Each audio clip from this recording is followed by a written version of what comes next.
Hey, crypto heads, it's the Goose with the Cryptic Paranormal Show. We're back for another awesome episode. We got some great people with us tonight, but first, co-host Denise, how you doing tonight?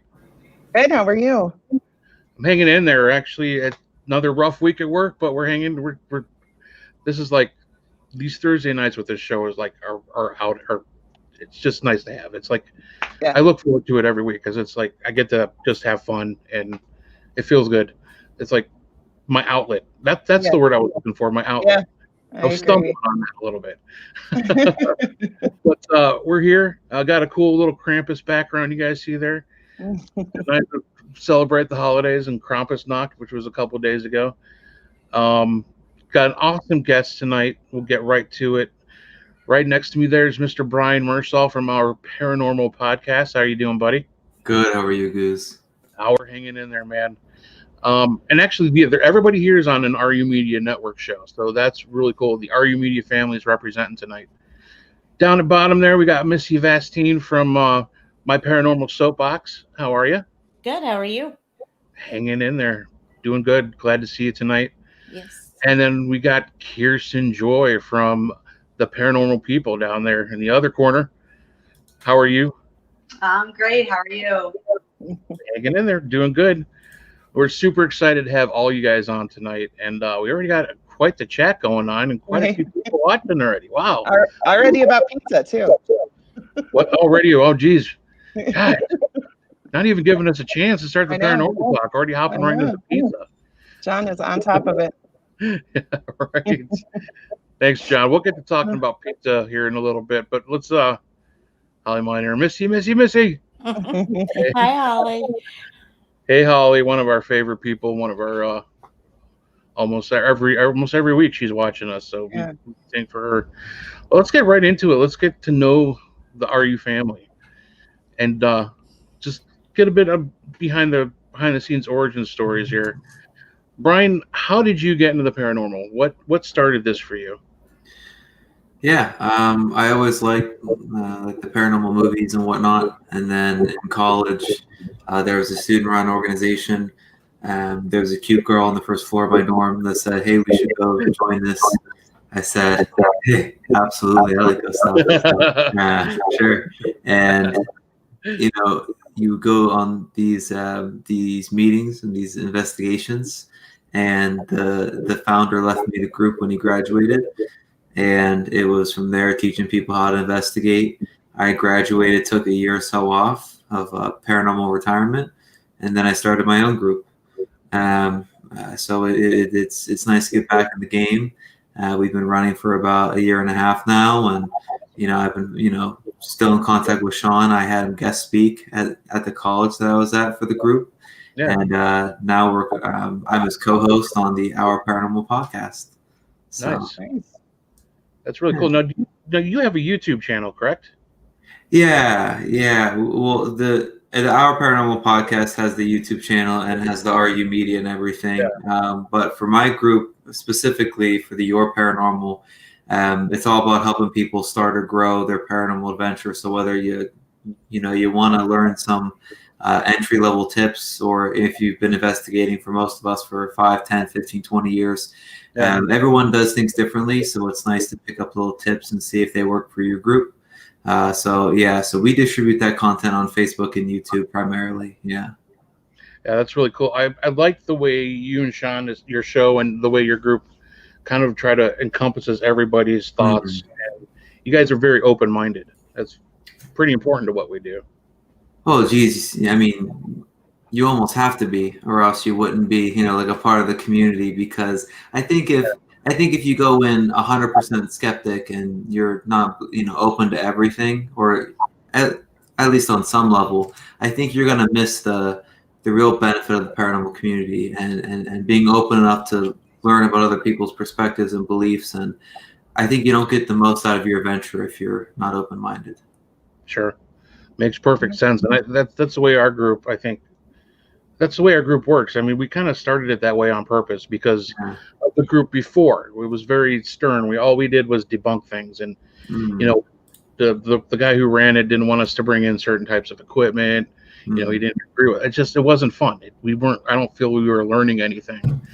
And, I think a lot of what we do in paranormal investigation is open-minded, and it's 90% based on our own beliefs. Yeah. So why do we not try to explore those beliefs and figure out what works for us? It was interesting because with like the college group, it was very strict. But we had other people come in that were like 100% scientific and 100% strict, and it was never that. But then, when I became president, kind of putting the emphasis on making sure that your members are safe, they feel, comfortable, and they're having a great time, putting them first too. You got to have that comfort. I think it's if you have the best of both worlds, I think, your group's going to be firing on all cylinders, and you can make a lot of progress. So I'm with you. Yeah, absolutely. It's good to have that balance of skepticism and belief. Yeah. Checks and balances. So we'll move down to Missy. I know Missy works with Interface Death and our friends Josh Bender and everybody. How did you get involved with the paranormal? What started this journey for you?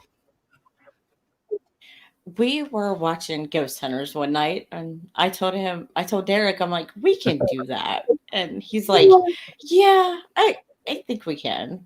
So we started our own little group. There was us and one more lady, and she's like, a couple years in, she's like, I can't do this anymore. My husband is mad. I can't, we're like, okay, fine. But we'd already met Justin, so he had invited us to Moonville. And him and Derek went into the woods to find the abandoned town that's at Moonville. Yeah. Well, I couldn't go because I wasn't physically able to trek up this hill they were trekking up. And 6 hours later, Justin's like, well, I guess you're members of my group now. Because they got lost in the woods for 6 hours. Nice. Oh, wow. Yeah, they were lost. Yeah. Derek fell in a well 3.5 hours in. Oh my gosh. Wow. And we've been with Justin ever since. What sparked your interest? I mean, was it Ghost Hunters itself, or did you have things happening, earlier on that, would make you maybe want to watch Ghost Hunters? Well, I am a physical medium. Okay. Which means, I don't know if you know Amy Allen or if you've ever seen the Dead File. Yeah. I can do that. Okay. So, I've seen things since I was 8. I've, felt things, talked to people that weren't exactly there, and everything else. So, and then we got into Ghost Hunters, and I was like, I can do that. There you go. Right. It's a good way to use that awesome gift that you have. Right. Yeah. And Justin lets me use it fully. That's awesome. That's good. No, when you do, do you still, even if you're seeing things and feeling things, do you still go in with a little bit of skepticism, or? Oh yeah. Yeah. There's got to be a little bit, but I have to ask myself, like, is that a real person? Every once in a while I'm like, that's a real person. Justin's like, there's no one there, miss. I consider myself definitely empathic. Like I can feel energy, and I've been, I've absorbed weird stuff before, not possessed per se, but absorbed. Yeah. I couldn't imagine being like a full-on physical medium like you and just being able to see shit all day. Can you turn it off, or is it something that you're just? You can't turn it off. It's just there. Yeah. I can ignore it. Like, like when your parents tell you not to do something, I can ignore it. Right. But I gotcha. It's not there. Right. I'm busy for you right now. Just go about your business. Yeah. Maybe we'll talk later. Yeah. Right. That's Yeah, awesome. So what about you, Kirsten? What's your origin story? Oh, I mean, my story is as simple as it sounds. I started reading. That's basically my story from when I was very, very young. I would have to think that probably the first book that I picked up probably had something to do with ghosts, but Yeah. from when I was very little, I just had very kind of strange dreams about things, and there was a lot of stuff kind of going on that I couldn't really explain. And I think as soon as I could read, I just picked up a book, and it's really all how it started for me. I started diving into every book I could possibly find, but they weren't really about. I didn't head straight into the ghost books. They were actually more about not if there's more beyond this, but what is beyond this. And I started reading about reincarnation, astral projection, karma, past lives, cell memory, all that stuff, I wouldn't say straight into the scientific part of it, but I just started reading about like what is possible, not impossible, but what's possible. And, I just really dove head first into it. And obviously at some point that led me to ghost, demon, stuff like that. But, it's kind of, I think they're all related in some way. And so I started really listening to people's stories and going to, seminars and reading books and just watching videos and speeches and everything that I could, because I just became so enthralled with the fact that there's more than this. And the weird thing is it actually, since I've been little, it gave me such I don't want to say a bright look on death, but I've really never been afraid of, death or what's beyond here, because I just believe there's so much more. And so I actually ended up, I wouldn't say school, but I went and I became certified in hypnotherapy because I became so invested in the idea of past life regression, because a lot of my own experiences have been with, I still to this day can't explain, but I feel maybe it's a possibility. And so, it's all about helping people. I obviously can do more than regress people, but that was my main interest when I went into it, was to maybe help people to discover something they may have carried forward from a past life into this current life.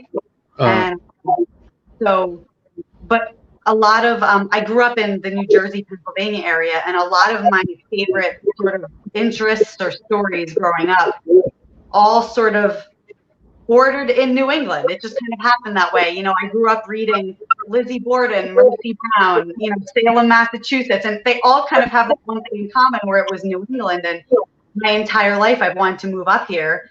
And, I this year just kind of got off my ass and, moved up here and, fell into just the greatest group of friends immediately, just by accident, actually. And I mean, I could not possibly be happier. This is the stuff that I've wanted to be involved in my entire life. And I kind of just want to be maybe just even a resource or a help to people who have questions about things. And obviously the investigation side of it, I love that. Let me put that out there. I definitely do. But yeah, I'm interested in so many topics about, the paranormal, but anything that's possible. But I love it. So I would have to say books brought me into it. Right. Yeah. And real quick, I guess there's some kind of audio interference. I can hear you guys okay. Can you guys hear me when I'm talking? Okay. I think I hear you. when Chris talks, Kirsten's mic was a little messed up. Yeah. Do you have headphones in? You need headphones. That's where the interference is coming from. All right. Over here and like rumble around a little bit, so you guys carry on. Whatever you gotta do. I'm on it.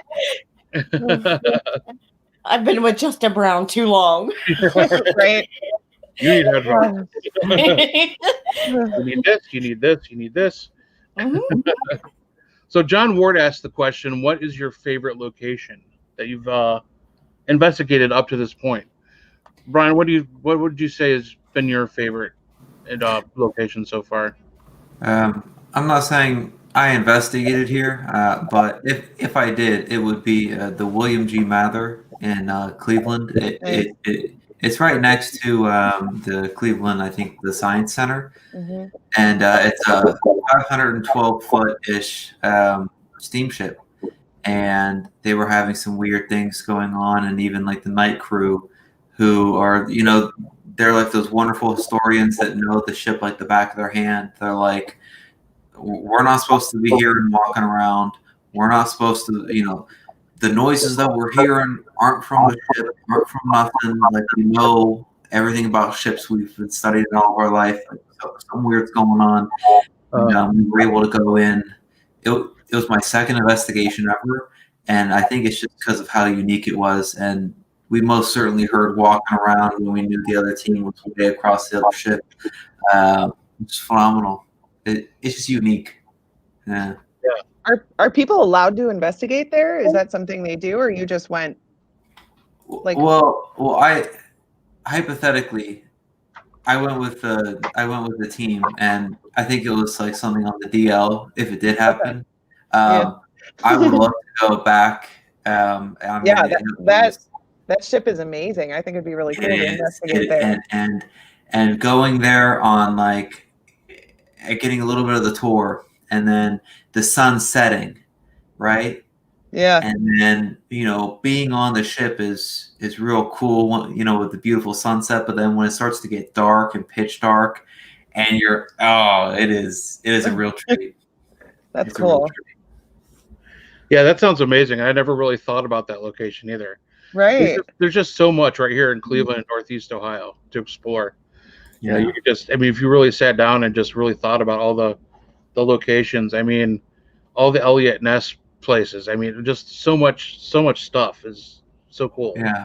Right here. Madison Seminary. Always talk about Madison. You got to throw that in there. Where's that?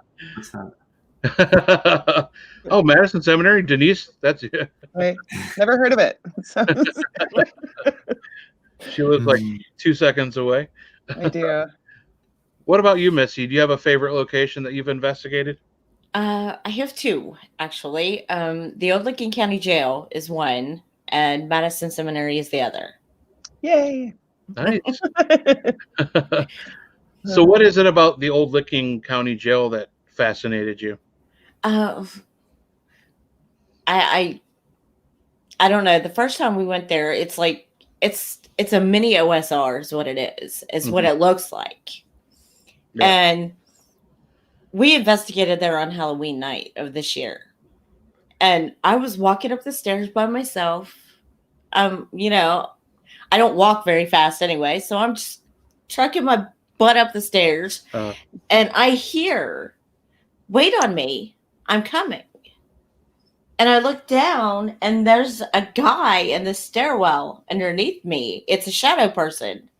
And he's walking up the stairs behind me and wants me to wait on him. Yeah. I'm like, did you wait? I'm like, I don't walk that fast anyway. You can catch up. And I just kept walking. Yeah. I have never been there, and it's definitely on my list. Oh, yeah, it's same. Awesome. Yeah, I've only been there one time, and it was kind of a weird, kind of just like last minute thing. A friend of ours who's a psychic was kind of doing some filming there, and she invited us to come along, and we just kind of went up there and hung out. But most of the bulk of the night was just filming her, so we're just kind of like walking around, kind of watching her do her thing, which was amazing in itself. But we did a little bit of investigation afterwards, and it was pretty interesting. I'd like to go back there where we have a whole night to like really dig in deep on that place. But it's really cool. It's a little tricky around the outside because it is a little bit open. Yeah. It's like right on a main. It's right in downtown, and it's and especially like on a nice summer night when COVID's not running rampant. Right. There's a lot of stuff going on in the neighborhood. It's a pretty busy area when it's nice out. But well, the first time 10 p.m. The first time we went there, it was prom night. Oh, geez. Oh, wow. So and they used that location to take their prom pictures. Mhm. Well, we used that opportunity to scare the shit out of them. I'm looking out doors and windows, and they're like, "Oh my god!" That's hilarious. That's awesome. Yeah, Heisenberg got me pretty good. I think that's the first time I kind of like almost screamed and jumped. Imagine my fat ass jumping, but when you walk around the jail cell, like I was walking around the outside, and then there's like the main walk between the cells where they actually open. Yeah. I was walking around the catwalk around the outside, and at the other end, there's like a little opening, like a window. Mm-hmm. And I wasn't expecting him to be here.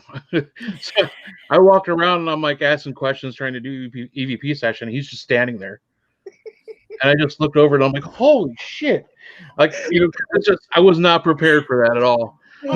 That's the craziest thing. He didn't like even try to jump at me. Right. He didn't say, hey, Goose. He was just standing there. Sometimes you don't need to. Sometimes just standing there is so creepy. With that Heisenberg shit-eating grin on his face. I just, but yeah, it was a good time. We got to get back there and check that place out. Yeah. Madison Seminary was weird for me. Well, of course, my experience in the basement with the female, that was profound to me. Mm-hmm. But I've never had a penny manifest, and I don't even know where the penny came from. But we were in the main room there with you guys, and a penny fell from nowhere. Wow. It just landed between me and Justin, and I'm like, where did that come from? And he's like, I don't know. He's like, I didn't have a penny. I'm like, okay. Yeah. It was the weirdest thing ever. Yeah. And none of us had a camera on to film it. Of course not. Of course, yeah. Yeah, Madison is the location that's great at deceiving people. Oh yeah. You're pulled into one area because you hear a noise or a voice or something going on, and then you get to that area. Next thing you know, it's behind you down the hall. Mm-hmm. It's like you're constantly chasing stuff around. Right. Yeah. It's like they're picking on you. It's like they're watching you perform for them. Yeah. It's crazy. And we had the same thing. We had a door shut on command by itself. And we had video set up, but obviously it was shooting the opposite direction Right. of the door. Of course. Like, I guess in hindsight, we didn't really think anything would actually happen when we asked. Right. So we didn't think about moving the camera to actually shoot at the door. But it's just like, damn it, man, that would have been amazing. But oh well, shit happens, right? Josh Bender had a question for Brian. Have you been reunited with Barb yet? It's a cool story how he found her again and is being returned to him. Yeah, I have not. In the end of the fall of 2017, it was my last semester at my college, and I carefully used the funds that we had in our group to purchase a Raggedy Ann doll from Target. And I said, this will be like a little mascot. We'll bring it to all the investigations, because boy, we would crank out like 8 to 10 investigations a year, split up in between semesters. I mean, this doll was getting some action, I'm telling you. And we named her Barb from Stranger Things. Oh yeah. And anyways, it's totally like an undervalued character. So, I mean, we brought Barb everywhere. And then when I graduated, they continued to do that. And then something got attached to Barb, and the people in the management of the college group, they were getting spooked. Everyone else was getting spooked. So they said, okay, they're at the Iron Island Museum. They said, okay, let's go ahead and give it away to the tour guides there, because they knew Joe from Paroddities. Oh, okay. So Joe had this for 2 years. I thought it was gone, because all I know was they gave away Barb, and R.I.P. Barb. I mean, so for 2 years, 2+ years, I just assumed Barb was gone forever.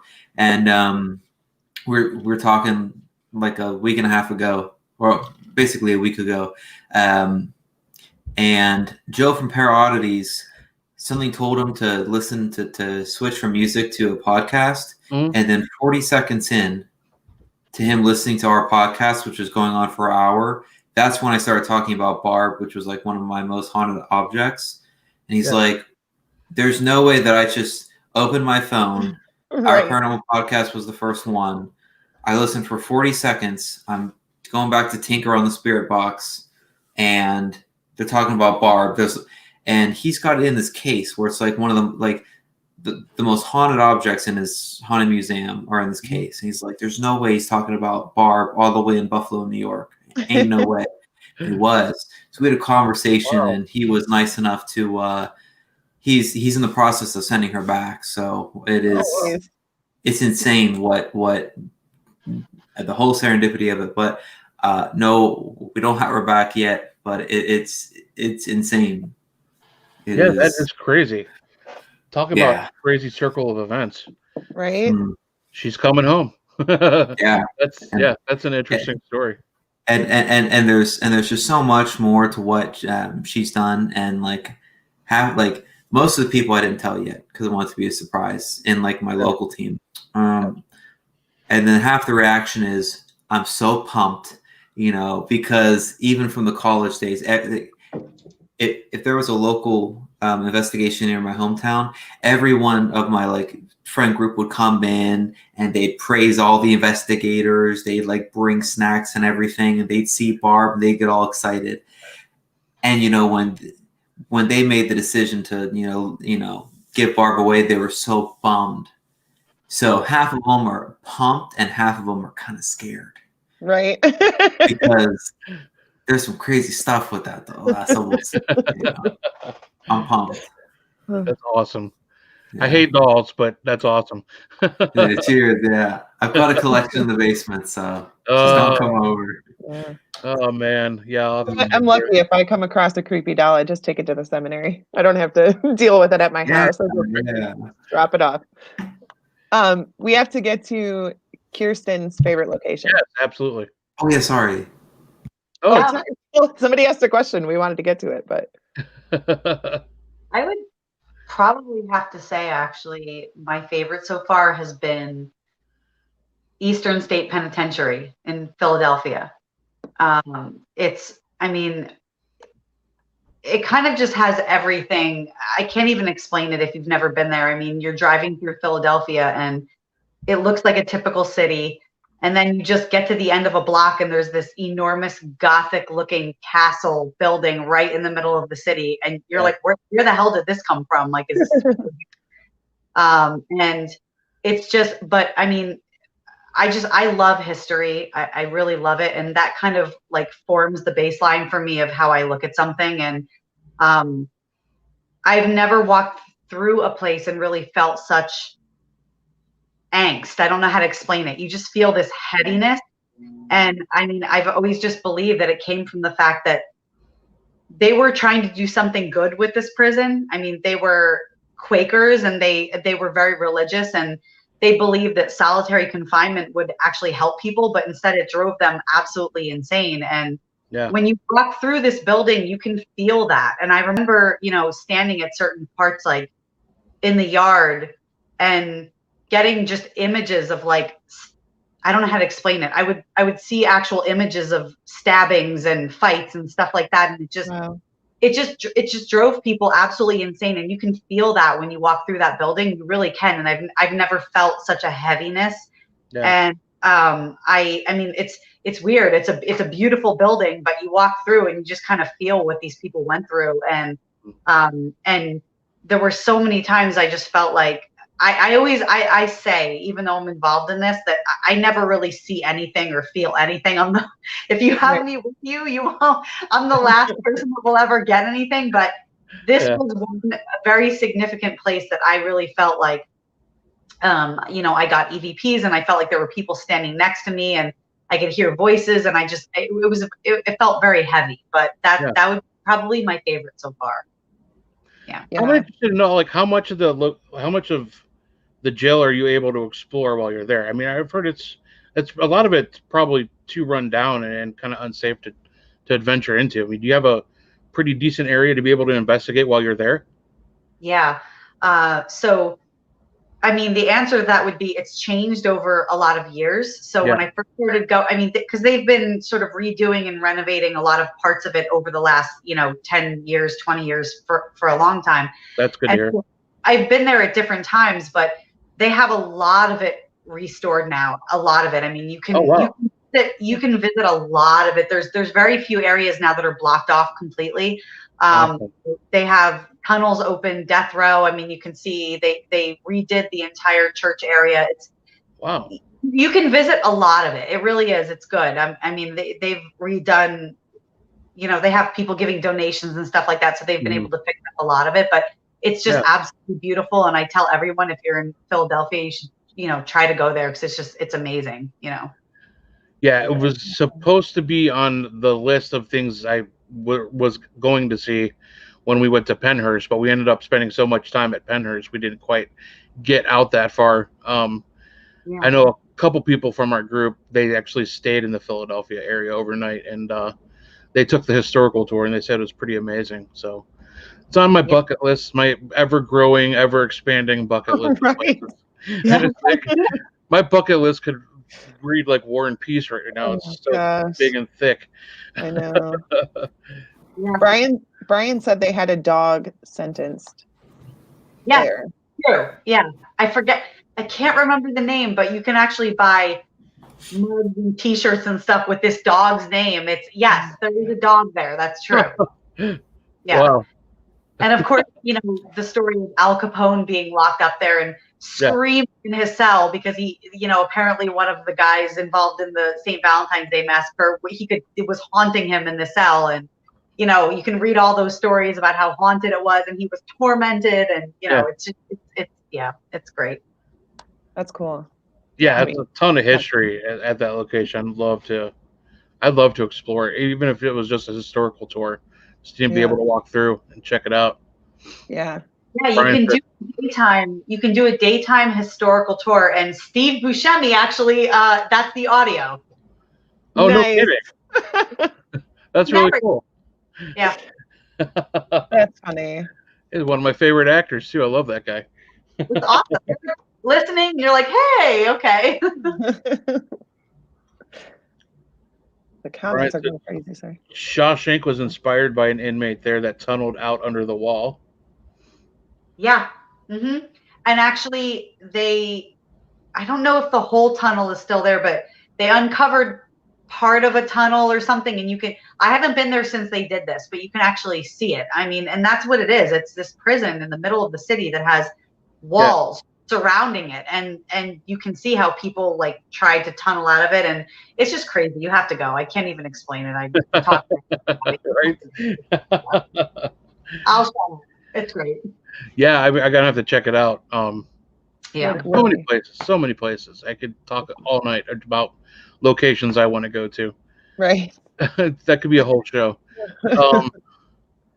Tony has an interesting question for everybody. Do you think an entity or spirit can be created by talking about it and putting so much into it? Sarah's room at Madison, for an example. And I think we talked to Michelle Belanger about that, actually, that subject. She calls it a thought form, where we actually there's so much energy put into the belief that this entity exists that it actually creates the entity. So, Brian, what would you think about that theory? Do you think that makes sense, or you have a different take on that? Yeah, I think it could even be 50-50. It could be that possibility that we're putting so much energy and emphasis into it that we actually create something, or we do that and a spirit sees that kind of energy and that kind of interest being flowed into one area, and that kind of attracts a spirit that might manifest into what we're trying to say. You always get those things where if an entity is messing with your cross, like say you have a cross on the wall or something, and it starts to spin around, is it demonic? Is it inhuman? Or maybe is it just a spirit that's trying to spook you? So we always have that perception of, well, what really is it?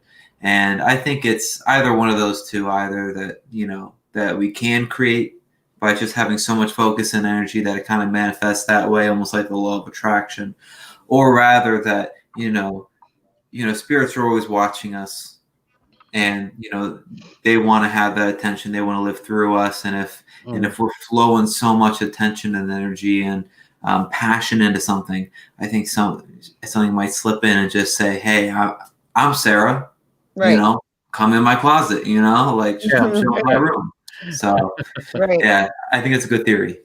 Yeah. What about you, Missy? How do you feel on that?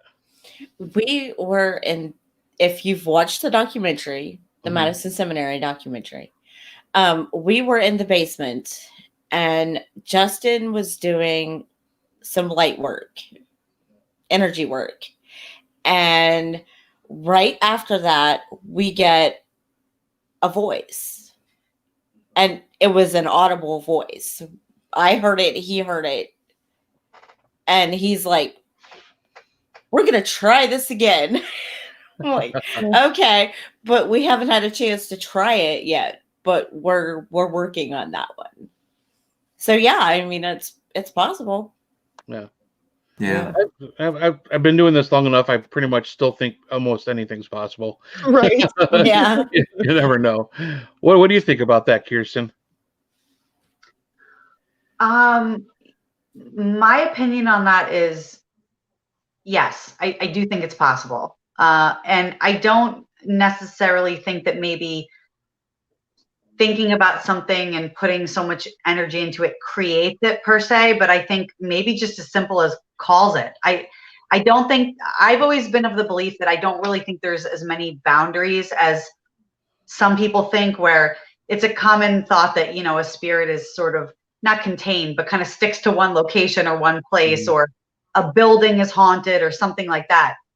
I've never really believed that. I kind of think that if you really do think enough about something, or you're reaching out, your energy level is so high that you're calling to something. That's literally the name of everything I do, the veil. I don't really think it's that. I think it's a very thin divide between worlds. And I think if you really put enough energy into it and you focus on something enough, I think spirits move. I think they hop. I've always believed that. I don't think they stay in one place. And I think you can call to something enough that it can come to you. I think it's possible. Yeah. That's a very interesting theory. And Holly kind of added that with another question. Isn't that almost like teenagers and grief creating poltergeists? And I would think so. And there's been a lot of research that suggests that poltergeists are less ghosts and more spiritual reaction to what she just basically said. It's like almost an energy burst causing things to move, things to open around a lot of trauma. And there's been a lot of study with that, but I definitely think that's pretty close to what we're talking about as well. Yeah. Dustin said, yes, that's an old legend. If you believe in it enough, it'll happen. That's mind over matter. Mind over antimatter. I don't know. Right. Peggy had a pretty long, interesting question, I thought. As a community, do you believe we are doing enough research to further our understanding of the paranormal? I sometimes think as investigators, we like to have a long list of places we've been or want to go. Are we doing enough with the data we gather to help us understand more? I guess probably not. I mean, we're all kind of doing it as a hobby, and it's not, I don't know. I guess if we were to take the evidence that we find and do further studies on it, but I don't know, maybe not, Peggy. Maybe we're not. Maybe we could do more. I'm a firm believer that it's not going to be for a while before we fully understand everything that's going on. We can research as much as we want, but it's going to take a while before we fully understand things.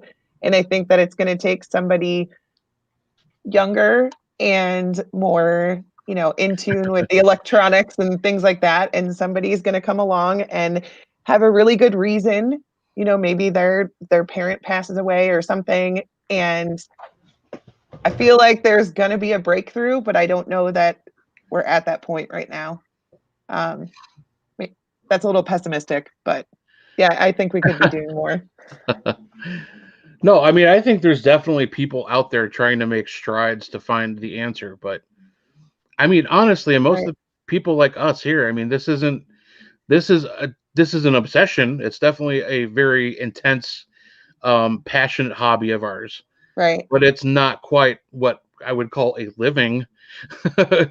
It's not our life path. It's something we enjoy to do, something we all have different backgrounds from and why we're trying to research it. But right. And for me personally, like, I'm not trying to figure out what happens after you die. I know that's, goes against everything that people are doing. But for me, it's more about the people themselves and their stories and getting their stories told and, paying attention to the people who are lost.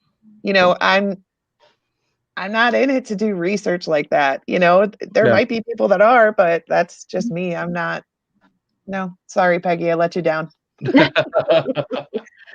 I mean, I think everybody's in this for a different reason. And I think one big thing that I think we all need to do is just to be honest with that reason. Yeah. I mean, I don't know. That's just the way I feel. I mean, I'll be honest with everybody, and this is not a popular opinion, but I do this for me. I do this because I had something that happened to me personally growing up that made me start thinking like, what's next? Where's this coming from? And I could document all the evidence, but I don't share anything with it pretty much. I mean, it's got to be pretty hardcore for me to like put it out there for everybody's scrutiny and honestly, I don't care what other people think. If I think it's paranormal evidence or documentation that I've captured or recorded, then that's my own thing. That's my own experience. Right. But I'm not in this though to prove to everybody else that the afterlife exists. I'm not in this to like find the absolute meaning to everything.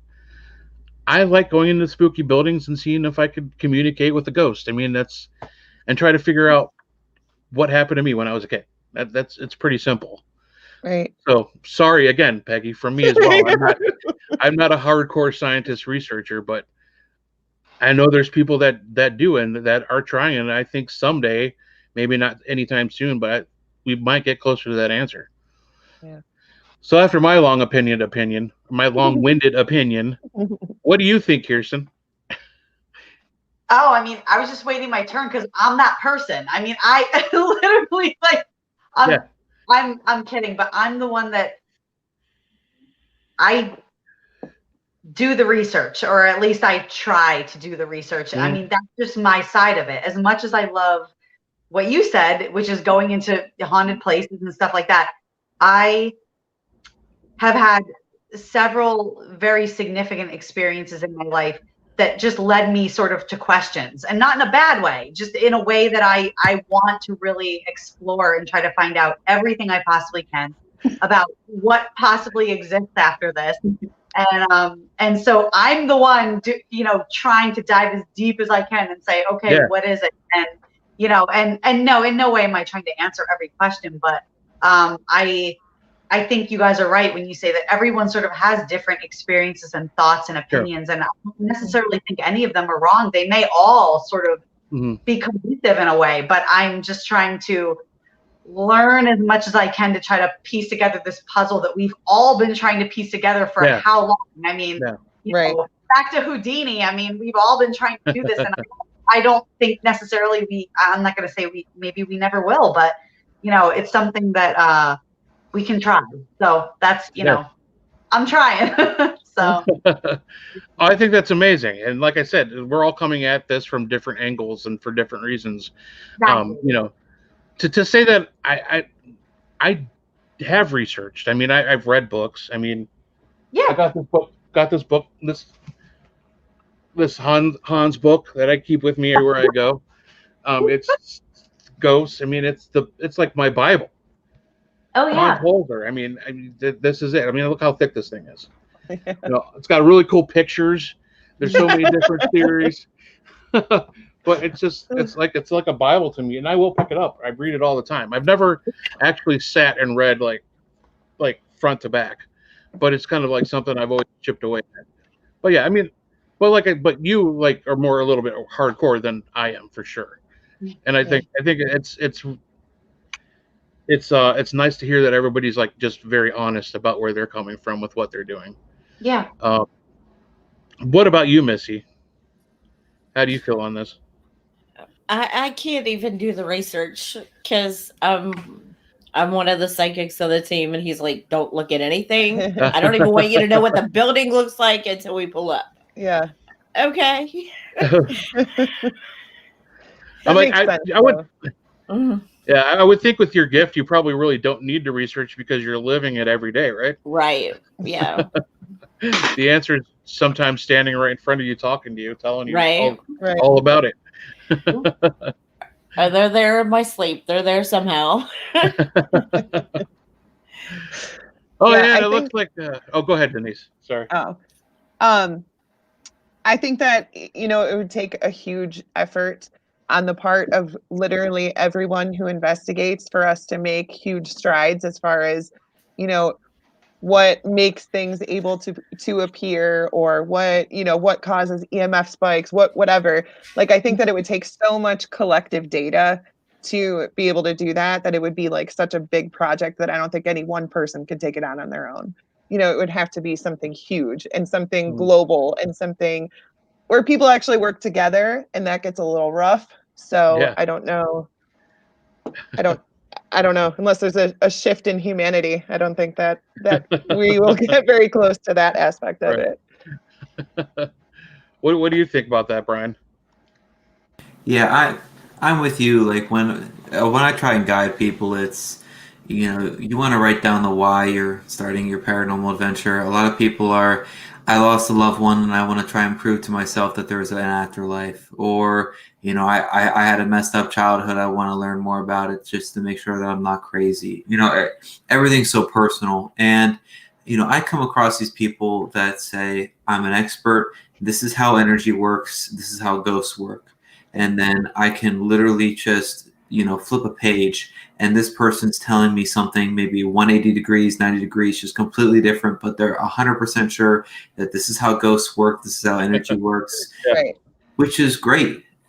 But I wouldn't say it's like a social science, but it really is so much belief and faith that I don't think, if your mission is to scientifically prove it, that's fantastic. You should continue to further and Sure. keep pushing it. But like you guys were alluding to, it really is just waiting for the technology. But I think when you have a big list of places that you want to go and you're really eager to get out there and investigate, I think twofold is going to happen. One, you're going to reinvest in these local locations that need the revenue. They need the money to keep these places up to date, up to fashion, and it's just nice to give back to the community. And then the second thing is you're increasing the sample size for the people that are using this in a scientific approach. The more we can do to do more investigations and create a larger sample size for these people to analyze, we are doing the work, though we're not specifically analyzing it because we're doing it for our own reasons. I think the sample size alone is a good thing for the advancement of what the paranormal really is. Right. That's that's actually a good take on that. That's an interesting opinion on that, and I agree with what you're saying about the sample size of what you're saying. Absolutely. Let's see, Dustin, if you guys read headlines, there is going to be an EMF surge from the Northern Lights coming into the U.S. Pay close attention. I guarantee that ghost activity will pick up. Yeah, Yes. I think that's on December 21st, right? Yeah. There's Yeah. a geostorm coming, and some of us will be able to see the Northern Lights. I don't think we will down here in Akron. But I guess if you're close, is it tonight? Yeah, well, there's tonight. Yeah, Okay. tonight you're supposed to be able to see them too. I think anybody around the Great Lakes have a decent chance of seeing them tonight, but it's the clearest night of the week so far, so you might hopefully go check it out. You might see something. Yeah, I'll have to go look after the show. But apparently on the 21st, there's like this huge EMF surge that's supposed to happen, and planets aligning and all kinds of crazy stuff. I've read a bunch of articles about it. It'll be very interesting. I'm not really sure how people come up with the things that they say are going to happen, because some of them are pretty intense. But yeah, apparently the 21st, watch out for it. All right. I'm hoping if there's not a private that Shelly and I can go up to the seminary. So, if things are going to be crazy, you might as well be at the seminary. Can I say something to you two asses up there? No. Thanks for saying that I wasn't going to be on the show. My dad's calling me and texting me thinking I'm in the hospital. I comment. You can look in the comments. I said Heisenberg will be joining us shortly. Was it true? Jason? I talked to him. Sorry. He's got hospital. I mean, he's your dad. You tell him. Jeez. The man can't even cut his own mango. How's he going to talk to his dad? I was like, those sons of bitches. No, we've been telling everybody all night that you will be on eventually. You did put it in the comments. How somebody interpreted that as you're dead, I don't know. Right. But here he is, everybody. Heisenberg has joined the show. In that case, he could have still been here. We That's right. Sure. may or may not have known it. Right. Misty might be the only one that would be able to see you at the moment. Oh, I would have been here. He's standing right behind Denise. Right. Well, God, Heisenberg would haunt me. Oh. And I think Justin Brown just got a chubby because he said, "Did somebody say science?" Oh gosh. You blinded me with science. He goes into what I call science teacher mode every now and again, and he'll just go on for hours. And I'm like, I'll mute my. He went into science teacher mode. We're gonna be here a while, right? I mean, he's very smart, and you could tell when he gets excited because you ask a question. Yeah, he gets really excited to tell you the answer because he knows it. I know. I love watching Justin speak, like watching his shows. I learned a lot.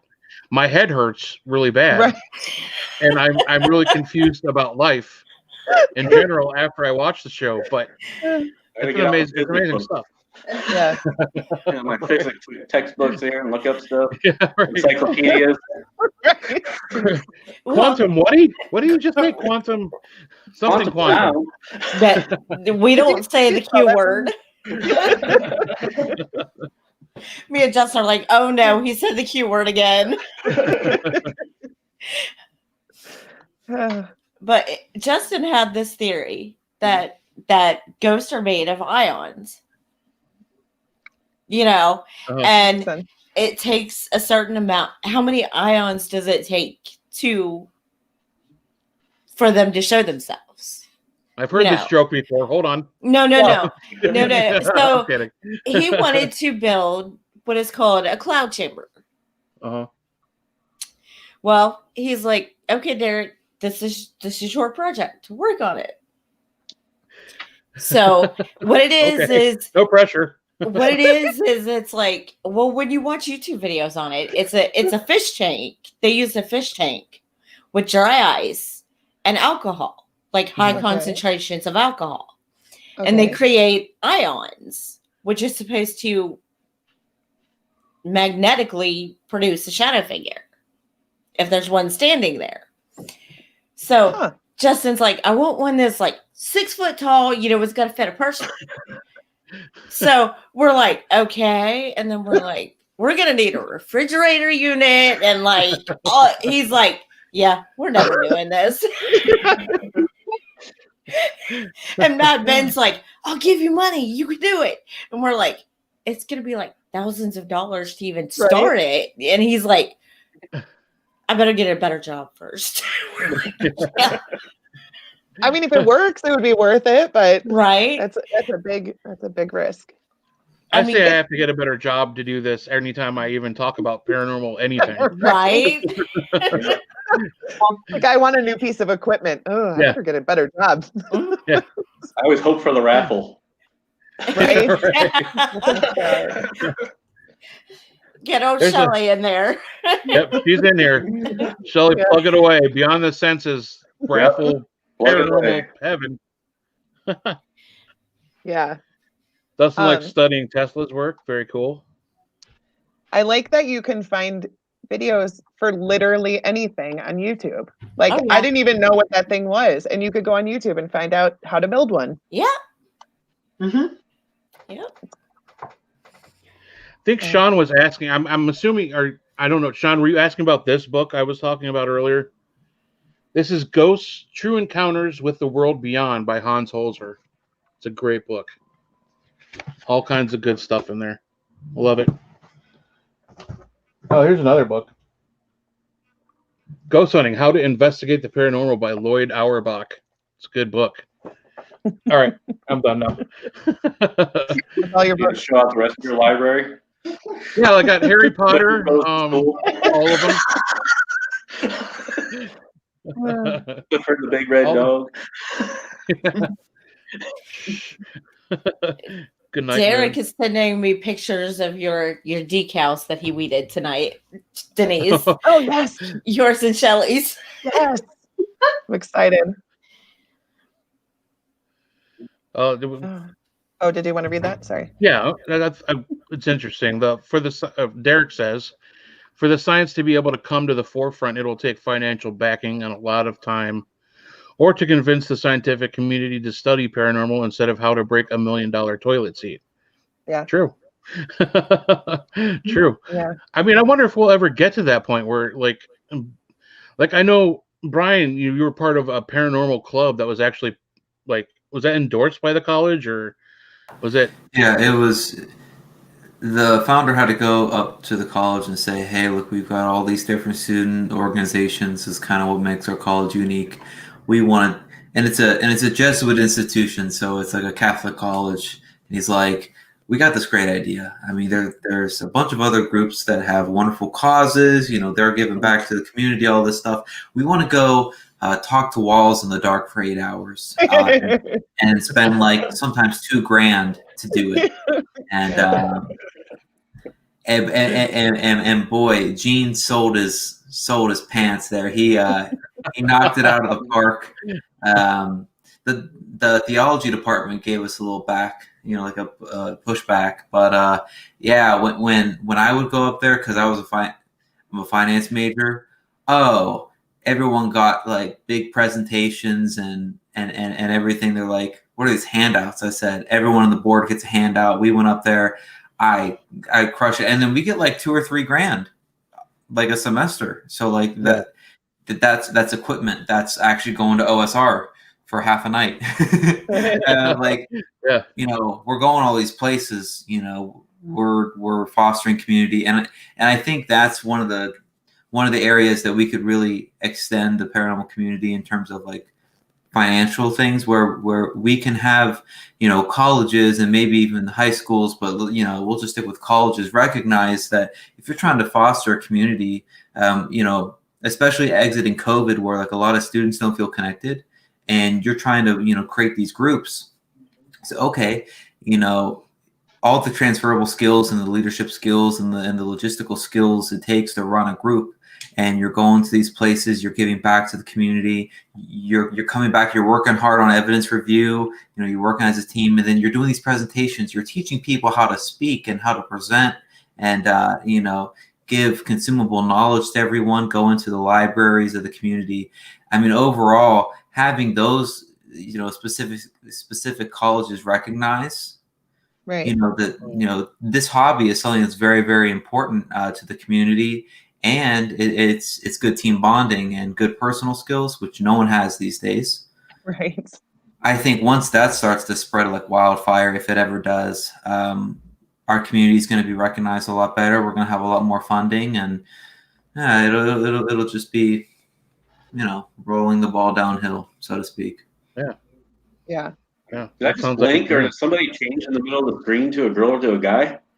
I was like, something happened to Misty. It must be the glasses. Missy grew balls. Yeah, at an hour into the show, she needs to go to the restroom. Oh, okay, I got you. I was like, what the hell's going on here? Yeah, she sends me to stand in. I gotcha. I'm like, okay, I'll stop everything that I'm doing. I respected it.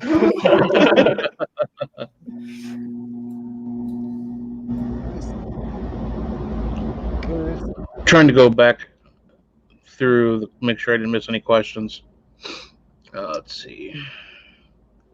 Awkward silence. Awkward silence. This is what we talked Yes, I did. Right? Yeah, exactly. I did see that, Dad. And if you were do me a favor and talk to the people and get our team in there, that'd be great. Yes, Mr. Bradley. Please do. Dustin said she's a shapeshifter. Sean did ask. Well, yeah, I did read that about the Island House, Dad. It was a good story. So Sean did ask if we're ever going to be back in the studio. He missed calling in and harassing us while we were in the radio station. I don't see us doing that per se in that particular studio. There may be a day when we might build one in Michael's basement. Yeah, just like our old high school days, hanging out in the basement. Yep. Bunch of Mountain Dew around, Mountain Dew and Skittles. Yep. But no, I mean, for this foreseeable future, right now, we weren't feeling safe.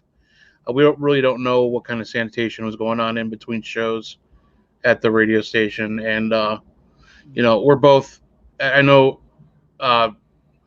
Michael's wife, Kate, is in the. She actually tests people for COVID, and she's in the medical field. God bless her. Right. So there's just too many variables that make it a little bit too. What's the word I'm looking for? Too dangerous for us to get together too often. So we're keeping everybody safe and doing it from home. Goose, what is your favorite color? Shelly with the hard-hitting questions. Yeah. You can't tell any colors. Yeah.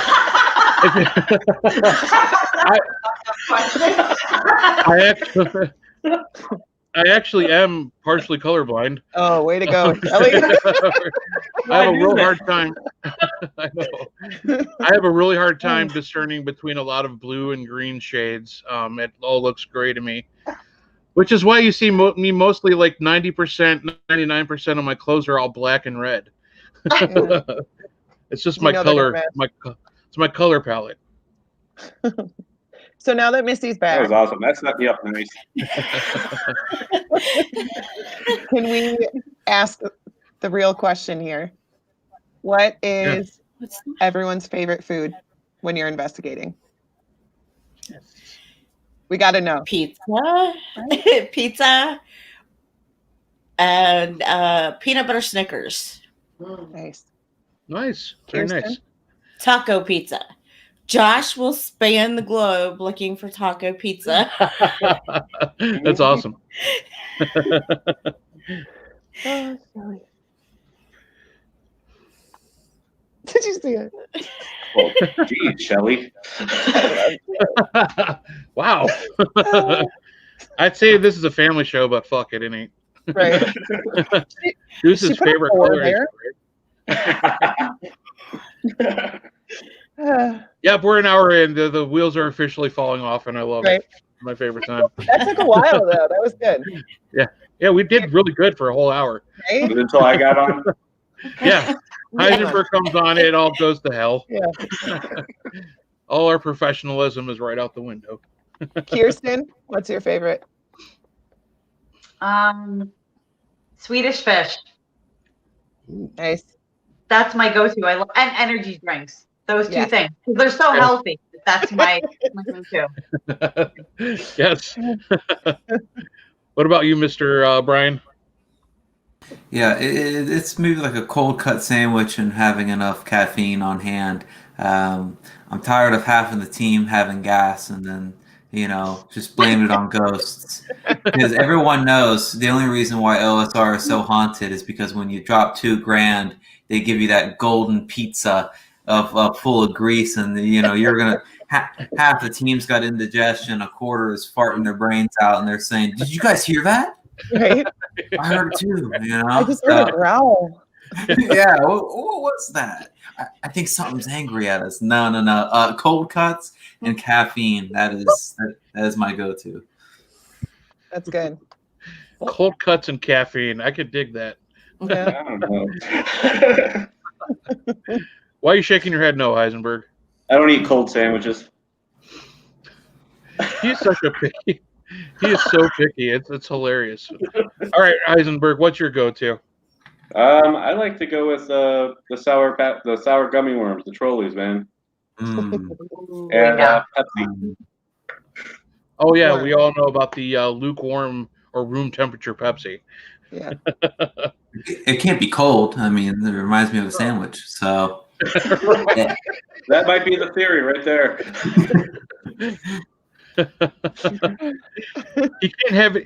He can't consume anything below a certain temperature.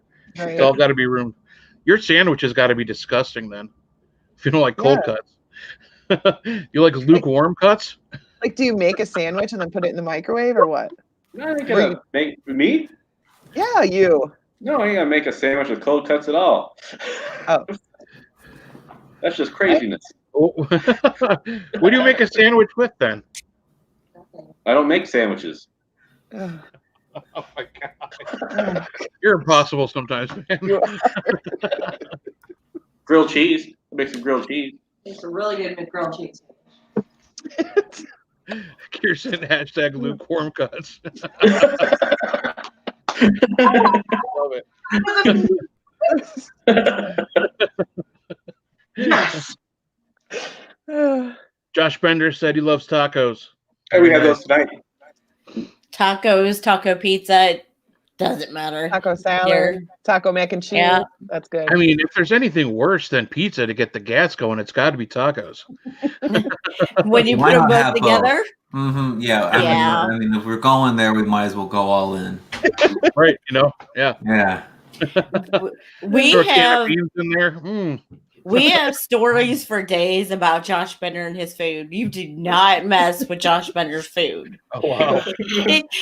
That is the only time I have seen Josh Bender mad. You do not mess with Josh Bender's food. Noted. I'll remember that. Yeah. Josh doesn't share food. Noted. Mess with Josh's food and blame it on Goose. Yeah. Got it. Blame it on somebody else. What are you talking about? I didn't eat anything. Let's see where this goes. That ketchup in your beard, man. That right there is why like the Southern culture is, it might be taboo to like think that the paranormal's real here, but like in like the other like Latin American countries, it's like, oh, it's real. I see kids running around in my kitchen all the time. That's why it's the Mexican food.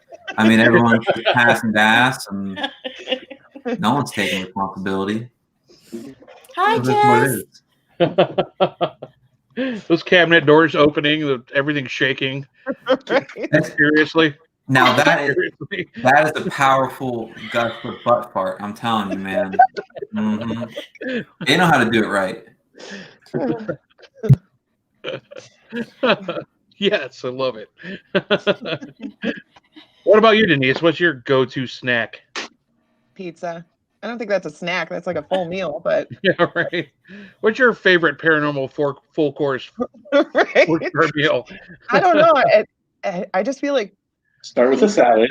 pizza goes really well with investigating. Yeah. It's something that you can just grab real quick, and you're there for like 12 hours. You got to Right, eat an yeah. actual meal. Obviously, I drink a lot of coffee and energy Right. drinks as well, but Yeah. I got to steer clear of the energy drinks per se, but I do pound some Mountain Dew, so I guess it's the same goddamn thing yeah, as drinking It's energy more sugar. drinks, right? But I'm kind of a beef jerky and peanut butter M&Ms guy. I Not love peanut butter necessarily together, M&Ms. Yeah, I that's don't like gross. wrap. Yeah, I don't wrap my peanut butter M&Ms in some beef jerky and throw it down the throat. Oh, it's so gross. It's sweet and salty. It's delicious. Kelly's right. Yeah. I do like anything Reese's. Pretty much anything chocolate and peanut butter. Yeah. Yes. Or peppermint patties if I'm feeling fancy. Have you tried the Snickers peanut butter? Yeah, those Yeah. are good. They're Oh good. my gosh. Yeah. Yep. I think that's one of the most important things to have because, everyone, like, a good handful of people go in it and say, oh, yeah, I'm just eating the beef jerky, this, that. I'm not having sweets tonight. I'm trying to eat good. But, like, when 2 or 4 a.m. rolls around and they're getting a little tired, Hey. oh, my God, there's just the Kit Kats are flying. 100%. It's like, if you are a leader of a group, you need to pack the snacks 1,000% if you want a good investigation. All right. Yeah. We went to the old Lincoln County Jail on Halloween night, so they bought us candy for that night because it was Halloween, of course. So, and then I brought candy on top of it, and Josh brought candy. Nice. And then we had a guest investigator with us, and he brought candy. So we had all of this candy. So we've got like 5 boxes of pizza and chocolate wrappers everywhere. Darren's I still have to clean this up. I'm like, I'll help you. We went to the Farnham Manor, and they made us chili. Oh my God! It was like to the works, and that's like I've never been somewhere where they got us candy, but that was for me like the biggest meal someone prepared for us for an investigation. Like, oh, we're getting chili, Did I guess that's right. When we were at Farnham, she bought. I don't know where she got this pizza. It was so delicious. It was so good. And it was and it wasn't just like, here's some pepperoni pizza. Like, it had all the fixings on it. Delicious. I think she had baked some brownies or something. There was homemade brownies. Sean brought Insomniac cookies, a couple dozen of those. Those things are freaking phenomenal. Have you ever never heard of it? I don't know if they're like in other states. In Kent and Akron, there's a place called Insomniac Cookies. They're homemade cookies. They deliver late. Yes, and they deliver to like 2 a.m. in the morning. Yep. So if you're at home and you want a snack and you're afraid of COVID, you can order some chocolate chip cookies and cold milk. They'll deliver cold milk to you too. I mean, it's warm milk because I need to start getting like some dollars for all this commercialism that I'm spouting out. That'd be nice to get sponsored, and then wherever your guest is, you could just ship them out. Right? Yeah. Let's bring Sean's question back up. That's actually pretty interesting. There's no such thing as a paranormal hangover. We've had this discussion. Had one. Yeah. Something about if you eat chocolate helps you with paranormal hangover. Has anyone noticed something that helps push through the paranormal hangover? Sleep. I don't know about you guys. Yeah, for me, it's usually a good night's sleep, which never happens. So I'm usually suffering pretty bad the next day. Family man, got responsibilities. I get home about 4 o'clock, get woken up about 8. Right. Although there was a time where I was sleeping and my husband just walks in the room and he goes, "So it's 3:30 in the afternoon," and I'm like, "What? Why didn't you wake me up?" He's like, "Obviously you needed to sleep." That was a good 12-hour nap I took after that. Wow. That's Kate's dream. Right? Oh gosh, it was so nice. That sounds amazing. It does, doesn't it? Right? Normally Sleeping that's like for 3 or 4 nights of sleep for me, Yeah. Yeah, I don't know. I haven't figured it out. Right. Detox bath, a nice hot salt bath. Ooh. What kind of salt? Oh yeah. Epsom salt. Oh, that makes sense. Okay. A little bit of Epsom salts, a little bit of baking powder, or baking soda. Soak in the bathtub. I think just to try this out, we need Sean to after the next investigation do a little Facebook Live of him in the tub with the Epsom salt. And then just rate it like 1 to 10 because we're investigators. We like to go out there. We're practitioners. We like to actually investigate, and we just want to see if it works. So Sean, there's our challenge. We need a Facebook Live, and we need this to happen. Okay. Yeah. And you can eat chocolate while you're doing it. Please don't tag me in that. Oh God. What about you, Kirsten? How do you fight paranormal hangover? Chinese food. Yes. That's awesome. Chinese food all the That's true. That's the only thing that gets me through like any hard moment in life is some like lo mein or some greasy Chinese food with egg roll. That's it. I mean, I sleep, so I'm with you there. But when I wake up, I just want Chinese food. That's it. Yeah. That's true. Yeah. Try it. It'll work. I'll try it. You heard it here, Sean. We better see the egg roll in your hand when you're in the tub. Yeah, All right. Egg roll in the right hand. An egg hole. I just said an egg hole. Egg roll in the right hand. A chocolate Hershey's bar in the left. He's soaking in the Epsom salts. That's disgusting. But it's got to work. We're all going to write a book on paranormal hangovers, and we're all going to be published authors here. So. No, I saw the greatest thing on Facebook a couple weeks ago, and I haven't tried it probably because of COVID and everything, but it was a picture of someone in a tub, like taking a bath, relaxing, and there was a Chinese food container made out of styrofoam floating. And she said, I wish I would have known about this like 20 years ago. It was just floating off. And I was, yes, I have to do that. Like, this is amazing. But I haven't tried it yet, so yeah. You'll have to let us know if that works out. Well. Holly says her neurologist has her eat dark chocolate when I have a migraine. That could be part of the answer. Maybe. I wonder what it is about chocolate. I got to look into the science behind that. Chocolate has caffeine in it. Yeah. Oh, okay. And caffeine is the best thing for a migraine or anything. I'm sorry, I got thrown off by Sean. I wish we could stop talking about Sean in the bath. Chocolate egg rolls in a hot bath. Sean's getting us excited.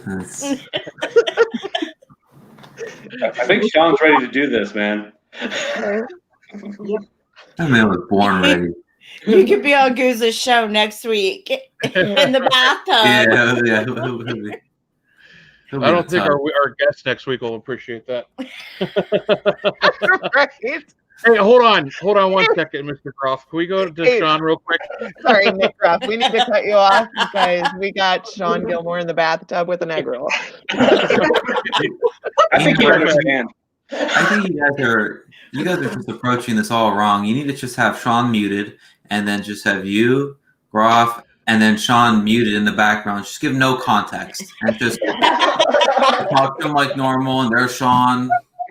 Pretend like he's not even one of the boxes on the screen. Yeah. What are you talking about?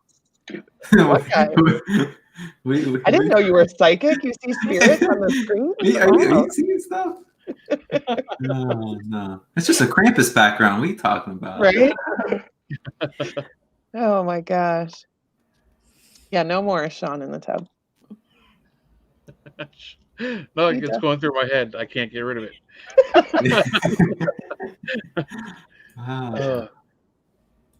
Thanks, Brian. Right? Yes, now you ruined my night. Hey. Well, no, you might have made it more funnier, though.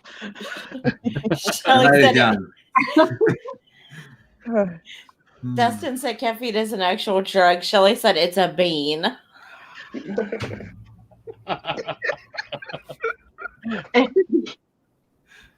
Oh, we officially totally failed. Oh, right. Sean wants a cigar too. Come on, Sean. Can't have everything. Yeah, what's a cake and eat it too? I mean, come on. Yeah. In the tub. In the tub.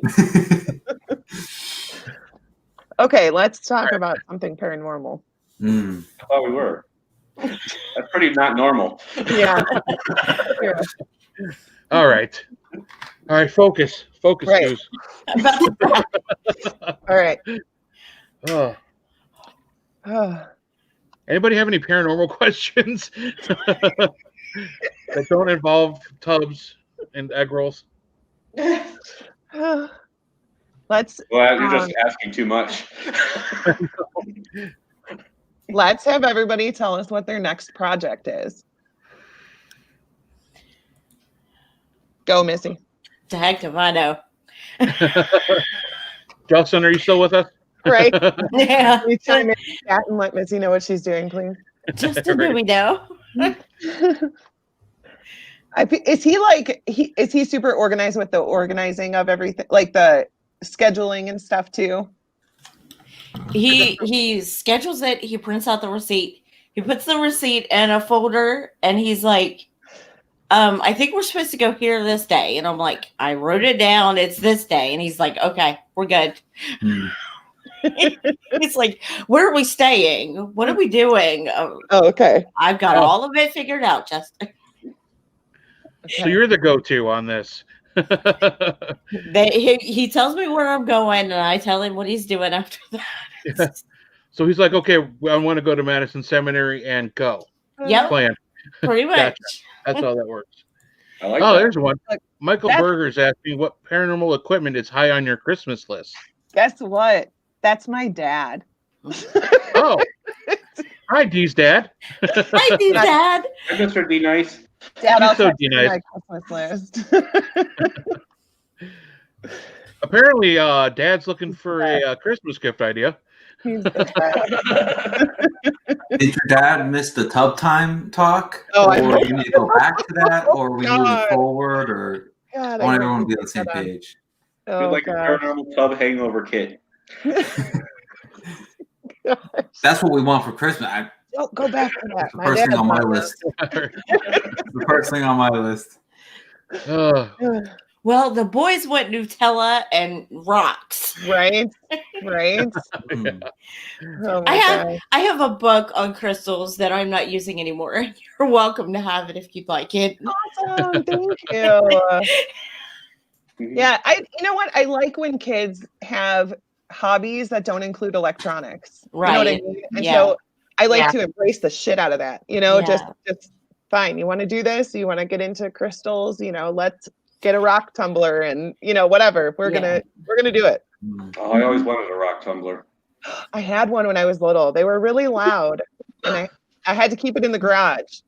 But apparently now they make them with rubber on the inside, so it's not so loud. Oh no, I want the old fashioned, loud and proud. Right? No, that'll be on the garage. Yeah, I never got one of those either. I always wanted one. Yeah, I never had one.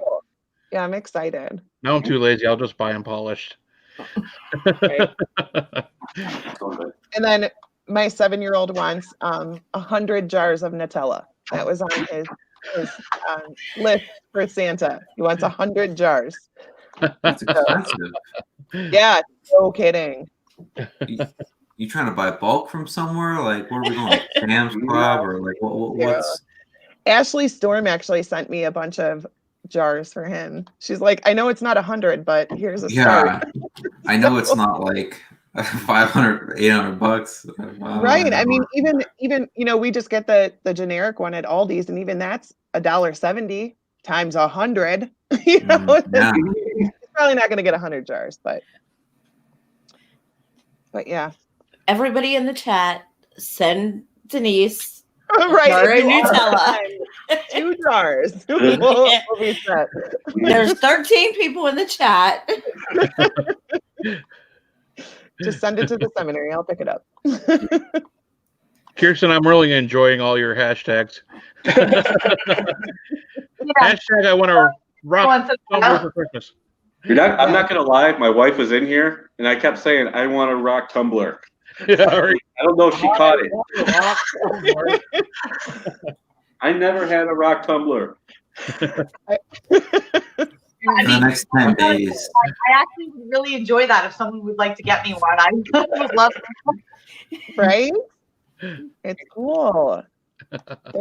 They're also not cheap, I found out, but Yeah. You think that's going to be the ads for the next 10 days on your Facebook and your Instagram or whatever? I'm sure. Yeah. But no. All you're going to get is tubs.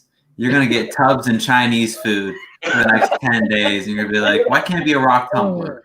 How many times do I have to say this before it kind of erases what Siri just heard? God, please be a rock tumbler. Yeah. Alexa, I tried to say it to my phone real close, so hopefully. Rock tumbler. Yes, Holly. Chat's cracking me up. I know. They're so funny. Missy can't even set up her own equipment. Nope, I cannot. Listen, But he did have there was a question attached to that. But go ahead, Denise. That was one of my favorite things about when they were at the seminary, is just watching the girls just sit there, not a care in the world. We're all just bullshitting, and the guys, Justin's got a million things to set up. They're just standing there talking to us. And Derek's down to one arm. He's putting the camera on their head. They got one on their chest. They got one that sticks out over here to get their reactions on their face. And they just stand there and he just does his own thing. He's got his whole setup, and the girls are just relaxing and having a good time. It's so much fun to watch from the outside, Yeah, but then to listen to them when we get done, they're like, "You should have known how to put that together," and I'm like, "Okay, yeah. Okay. Listen, you have your job. It's to see the dead people. Right. That's your job, right?" Let them worry about everything else. Well, see, every interview Josh Bender does, he's like, I have had people put the battery in backwards. And if you put the battery in wrong, it makes the deadlight, it does something in the deadlight that makes it mess up. And I'm like, see, that's my point. You can't fuck it up. Don't do it. True. Yep. Can't mess it up if you don't put the battery in it. That's right. I would totally be the one that put the battery in wrong. I would too. I just don't do it. I just walk up and puff out my chest. Josh, put the battery in here, please. He's like, here. That's awesome. I mean, how it is, Derek said it's super stressful from the inside, but it is really fun to watch from the outside, because they do have they have a whole system going on, and it's fun. Well, I think Justin just spends the whole time walking around touching things. Yeah, he likes to do that too. I pick on him all the time because his teasers for some of the documentaries, just walking around, just kind of going like this to things. Yeah. Walking over to the mirror. He's like, touch that. Dramatic touch. Yeah. But somebody did ask the question, do you think ghosts can be better captured using infrared cameras? Why or why not? What do you think, Brian? I don't think it's a necessity whether you catch them on IR cameras or not. I just think they're a lot better for investigations. You don't want to have like an actual light. It's way too abrasive, in my opinion, for an investigation. And I think I would want to I have to experiment to see whether or not it kind of affects them. But I don't see myself using anything except an infrared light when investigating. So I really don't have an opinion on this one. What about you, Heisenberg? What's the question? Somebody text me. I'm sorry, from work. Do you think ghosts can be better caught on or better captured using infrared cameras? Why or why not? I don't understand enough. I'm not I don't understand enough about infrared and how they catch things. Yeah. To be able to kind of answer that question. I could make something up and say, yeah, I think infrared is absolutely the best way to catch a ghost. But no, I have no idea, to be honest with you. What's better than a strobing deadlight? Honestly. It's the only way to go. Yeah. That'll be $50, Josh. My pink deadlight. We've said deadlight several times. I expect my free deadlight to arrive Right? before Christmas. Deadlight. Deadlight. Great answer, Justin. Josh, we need that pizza. When you guys are in Madison next, you need to go to Pizza Roto. We tried to go there, but it was like prom night for during MagCon. There were all these. Yeah, like you only investigate on prom nights? No, there were. I guess so, but there were all these teenagers and they're dressed up, and I'm like, yeah, no. All right, we're going to Mansfield. When's prom night?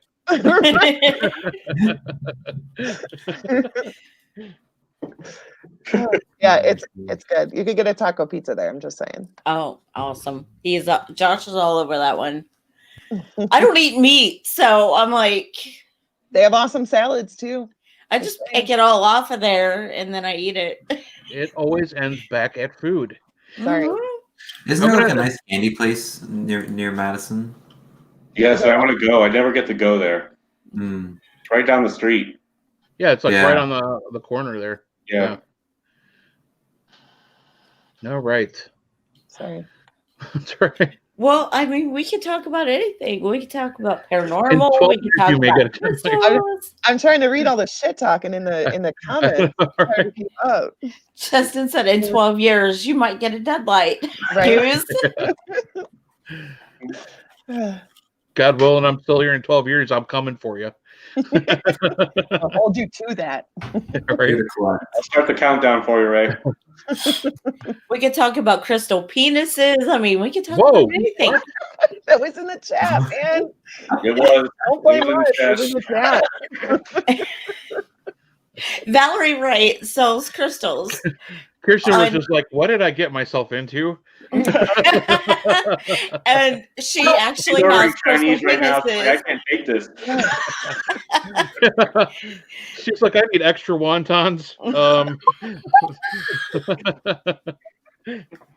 gonna need about 7 egg rolls. Extra egg rolls if you have them.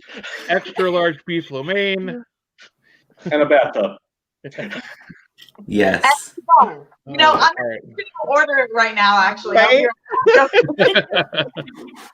We're stressing her out.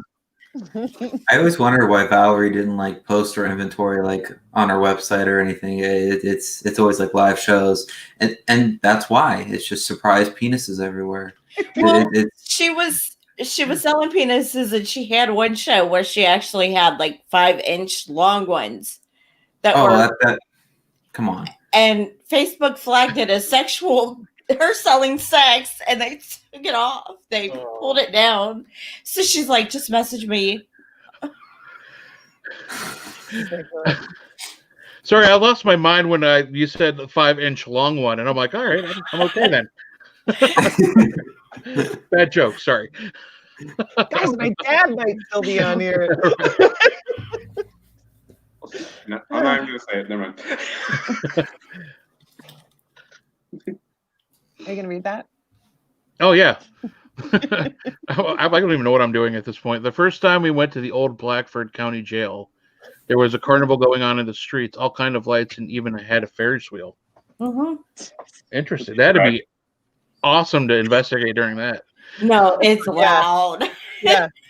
No noise contamination there. But we were like, Oreo and go back into this building here. We were like, Dan, what the hell? He's like, I didn't know this was going on. He's like, y'all can come back in a few months for free if you want. We're like, okay. Yeah. Cool. I would imagine you really can't get any evidence, like any for sure evidence, you know, because there's always going to be that.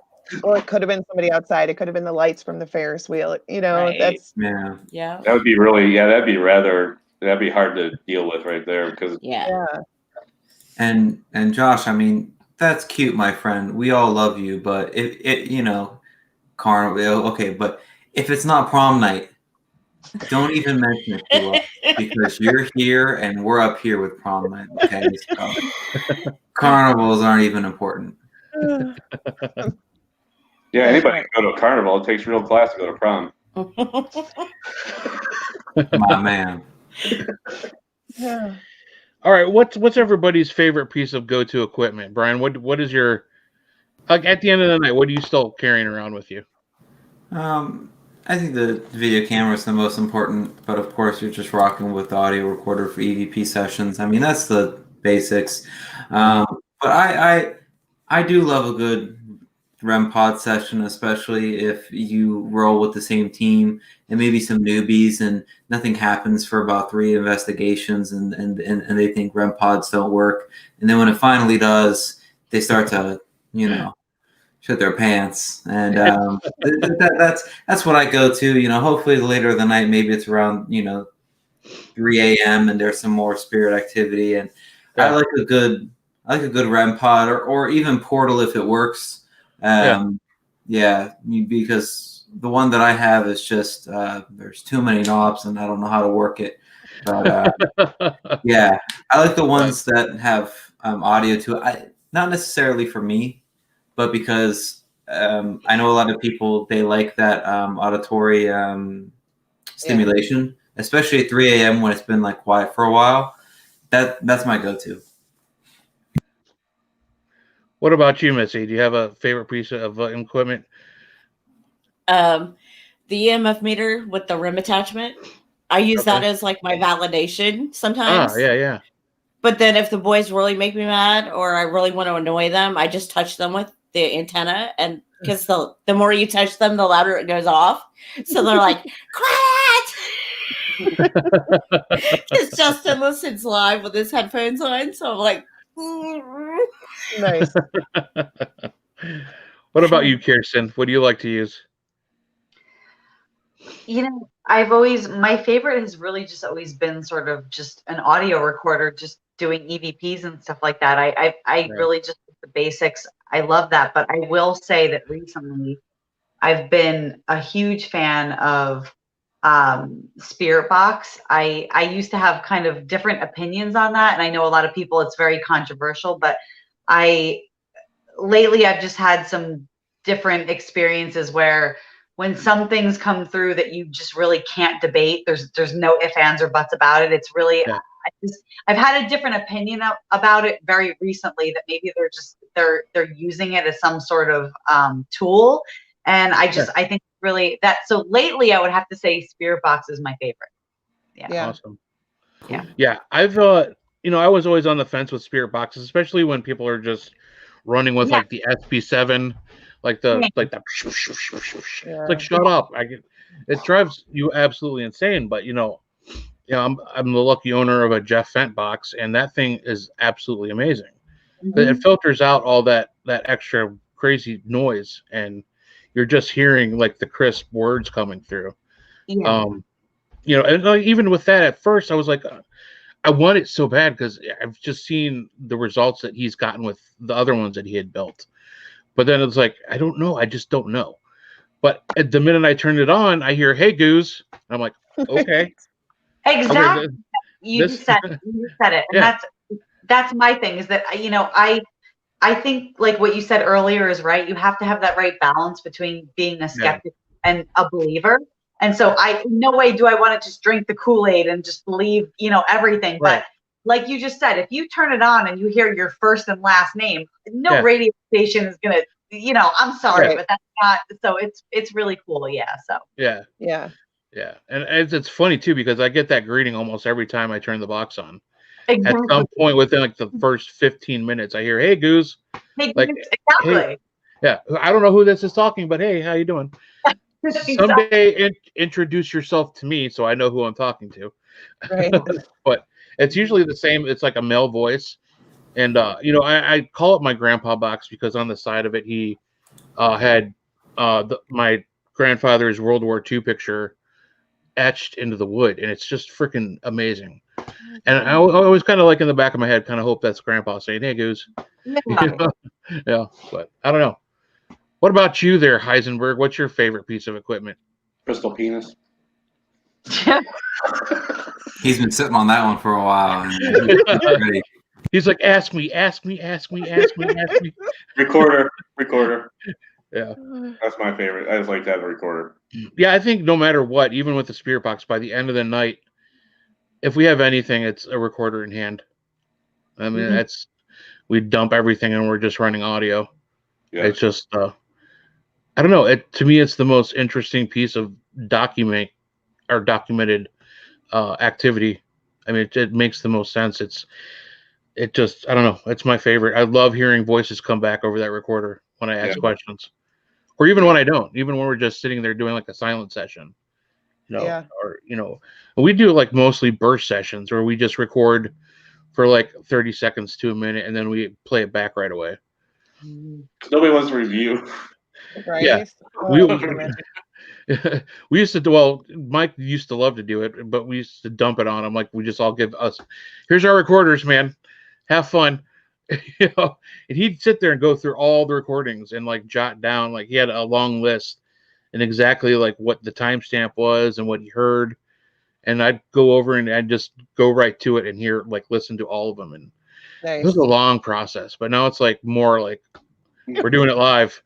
It's like, okay, did you hear that? That couldn't have been you. We can like review it right away. We can debunk it if it was something else, but a lot of times we can't figure it out.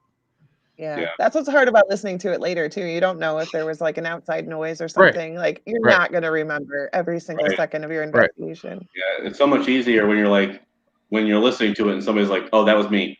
Right. I moved. When you're listening to it as a group, like, "Oh, yep, I did that." Yeah. Yeah. See, Jason, yeah, I'm with you, brother. I still have recordings that I like. Trans Allegheny was on one of the recorders that I hardly ever use. And that was like 3 or 4 years ago. Yeah. It's still on the recorder. Like, just give it to me. I'll accidentally erase it. Yeah, there you go. I'll give it to you. You can dump it. I'll get rid of that for you. I touched it. I erased the best piece of evidence I ever had. I erased it. Oh, jeez. Was that the video evidence? No, that was the prospect place. Like I had the same thing that. Oh. Yeah. We have on our website, but I had it on my recorder too. Oh, okay. Yeah, the EVP. Yeah. You're like mommy. Yeah. It was really cool, EVP.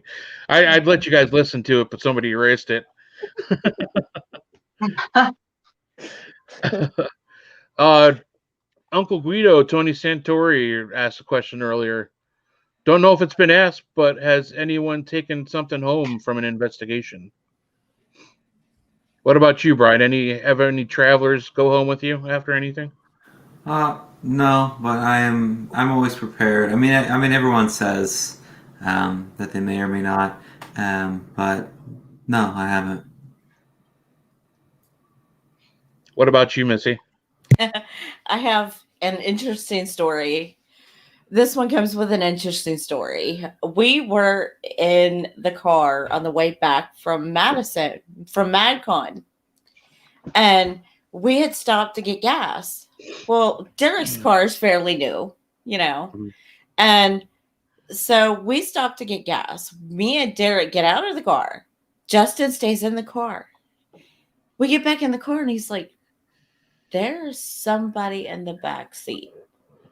We're like, what?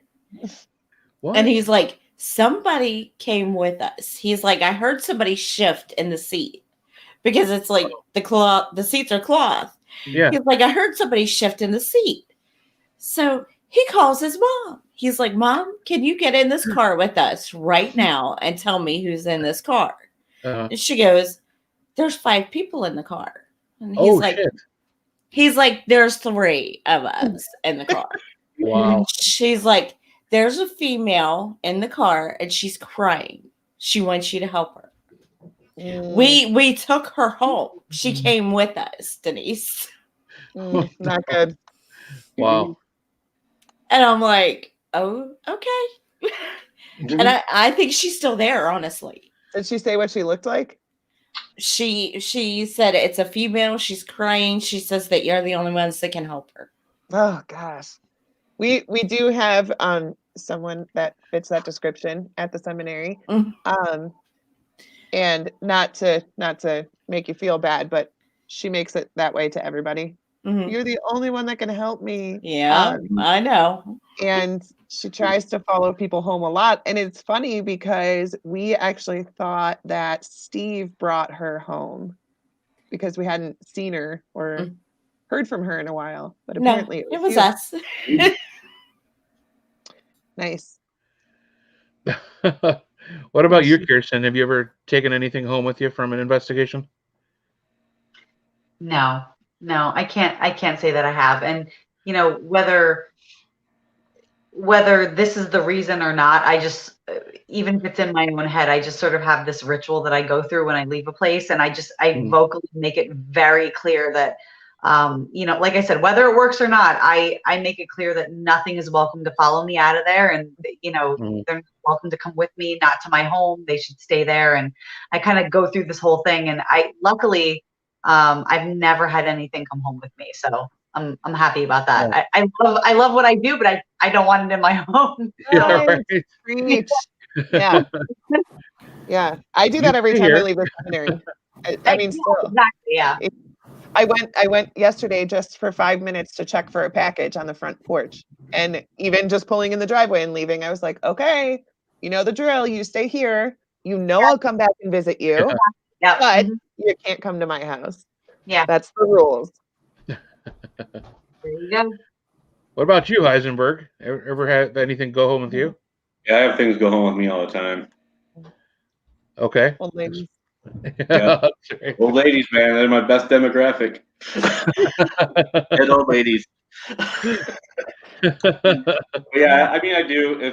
It's usually when I'm not thinking, because I don't do any kind of thing. I'll say, please don't follow me home. I'll be back to visit you.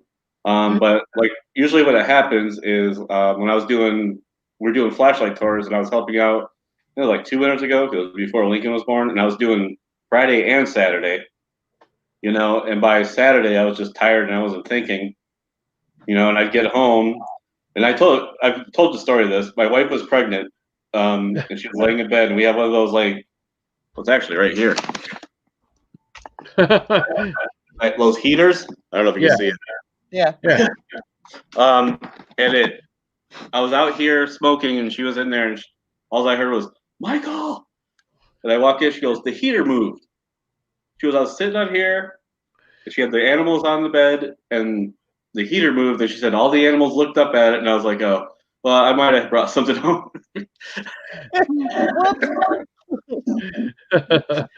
You bastard. Yeah. I'm notorious for bringing them home with me, I guess. I just tell them, I'm like, all right, man, you can stay here. Just don't scare my son. Don't appear to me in the mirror. But eventually you gotta go. I like how you get so specific. Oh, yeah, I got rules, man. Well, that would be scary. This is my bathroom mirror. This is not a scrying mirror. Stay out. You know what's good, Denise? When you said scrying mirror, I want to tell Denise the story because you said something about how your TV looks like a big scrying mirror when it's off. Yeah. So Kate was working in the living room one night, and I was like, "Oh man, that looks like a big scrying mirror, doesn't it?" She's like, "Shut up." She's right? Like, I can't. Like, I can't sit here. No, I have to have my TV on because I'm so worried that I'm going to be looking at the TV and I'm going to see something because it is just a reflection, Yeah. So I'm like Kirsten. I don't want to do it at home. She was not happy that I brought that up. Yeah. I thought it was hilarious. Yeah, I'm sure you did. But I do have a question. Yeah. So you guys said that you don't think that you ever brought anything home. Do you have abilities that you would know if you brought something home? Because I feel like sometimes people are like, no, I've never brought anything home. Meanwhile, they got like 5 people behind them, but they just don't. You know what I mean? Like, would you know if you brought something home? Yeah, Kirsten, you can go.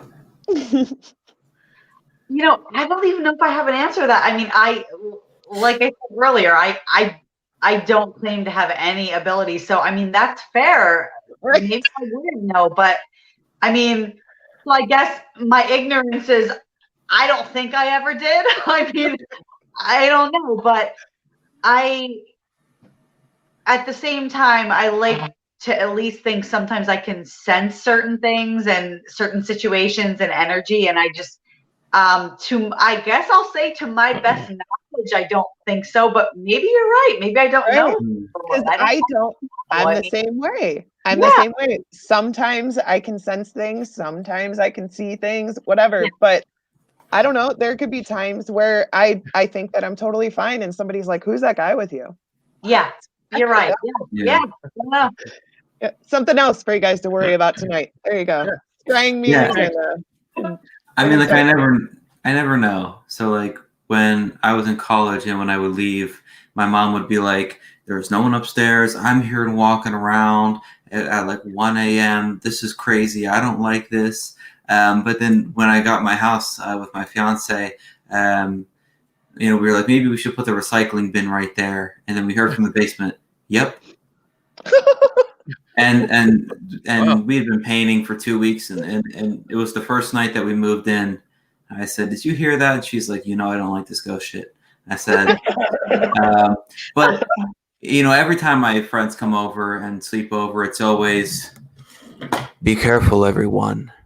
There's 27 haunted dolls in the basement, and don't sleep too close to the closet because something's and always, like, you can even ask Sean. Sean stayed over after one of the investigations, and he's like, I was peeing and I saw this black wisp thing, and I'm freaked out, and it's just the whole persona. I don't know if something followed me back, or one of the dolls that I acquired has something, or maybe it's just the whole shebang. I don't know.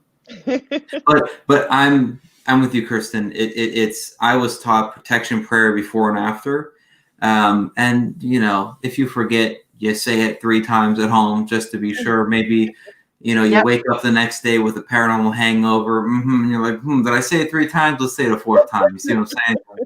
You got it. Come on, man, someone help me out here. But yeah, it's you never know. Right. Yeah. I think I could sense it sometimes, but not all the times, because, like, we've been on this show and we'll have people on there and they're like, well, you got people standing right behind you. Right. And I'm like, well, I didn't feel that, but I could feel it in you could feel the change in the house just a little bit, because that place so well, you're home. Yeah. And if something's just a little bit off, there's a good chance there might be something, hanging around. Yeah. I hear a lot of voices. A lot of, I'll be talking, or I'll be down in the basement, and Kate wasn't home one night, and I heard hello, and I was like, hello, and I didn't hear anything else. And then 10 minutes later, I heard Kate come from the front door, and I was like, oh. And then I told her, she's like, why do you tell me these things? I feel that. She's even a part of our group. Yeah. My wife was not so pleased the first time there was goings on at my house after investigating Madison one weekend, and we're just sitting there. It was years ago, because my daughters are 13 and 10 now, and they were much smaller back then, and they were supposed to be sleeping. We thought they were sleeping, and they actually ended up being sleeping. But we're down to watching TV, and we heard this giggling.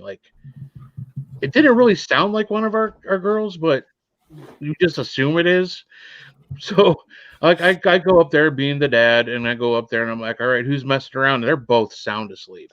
I'm like, and at this point I'm like, all right, it's Sunday. I just was at Madison. There's creepy shit going on in my house. I know my wife's going to be pissed. Right. I was more worried about my wife being pissed at me than actually something being in my house that I brought home. I think that's my worry too. Yeah, right. So I look down and I'm like, they're sound asleep, but she's just like you asshole. Right. I'm like, I'm sorry. And then I started walking downstairs, and right behind me, I hear footsteps running between the rooms again. And then it almost sounded like they were above me on the roof. And I was like, okay, I'm just going to pretend I didn't hear that. Right. We'll just pretend it's not going on, make sure the girls are okay. And eventually it dissipated. But I don't know, it was a weird situation. Yeah. But that's probably the craziest experience I ever had. Bringing something home. I mean, whenever Derek's I've asked said them that to go back, they have. Like, I've never had anybody like just stay around. Yeah. Derek said it seems like a lot of things come from the seminary. I have 2 points on that. One, it's just a law of odds. I'm at the seminary 5 days a week. If it's going to come from anywhere, it's going to come from the seminary. And 2, it just proves that we don't bound our spirits to the building. They obviously can go anywhere. Right. Yeah. Oh yeah. Yeah. They do. Yeah. They are free to go. Probably some visiting Trent in Arizona right now. Hopefully, bring some Mally's chocolates. So I've really been looking for those. But we do have to. Let's let everybody talk about their show and what they got going on. Yes. Yeah. Why don't we'll go through with everybody. You guys can do a quick plug for your show before we sign off. Well, who do you guys got coming up, Brian? Oh, Sean's got a huge list of people. I would have to check. He's got some good works. He's got some secret projects in the making. Nice. But yeah, the biggest thing is on Wednesdays at 8 p.m.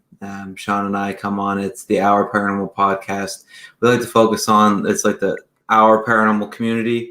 So we're just bringing a whole slew of guests and trying to understand their story, the little tidbits that they've acquired. I mean, most of the people that have been investigating 20 plus years, we can learn so much from them, even if it's just one little nugget of information to make your team or even your paranormal adventure a little better. I mean, that's the goal. So we love it. We love to interview everyone. There's some good secret ones that we've got coming on every once in a while. So that's Wednesdays at 8 p.m. and it's Our Paranormal podcast with Brian and Tub Time Sean Gilmore. I love it. Tub Time Sean. That's his new nickname. That's the new podcast name. What do you guys got coming up, Missy? I don't know. I don't know what the next topic for the show is. He just comes up with a topic and he gets on his soapbox and he talks about it for an hour. His soapbox is huge, so. But the show though is very enjoyable to watch. Yeah. Justin knows his stuff, and it's like I said, always come away with some kind of new information, a huge headache, and a lot of confusion. Right. If you have a suggestion on a show topic, you could message him, and he would consider that. Nice. So cool. Awesome. Oh, Sean said, Brian, next week is Melody Nap. Oh. Yes, I was waiting for him to reveal it, but yes. There it is, Melody Nap. All right. What about you guys on the Paranormal People, Kristen?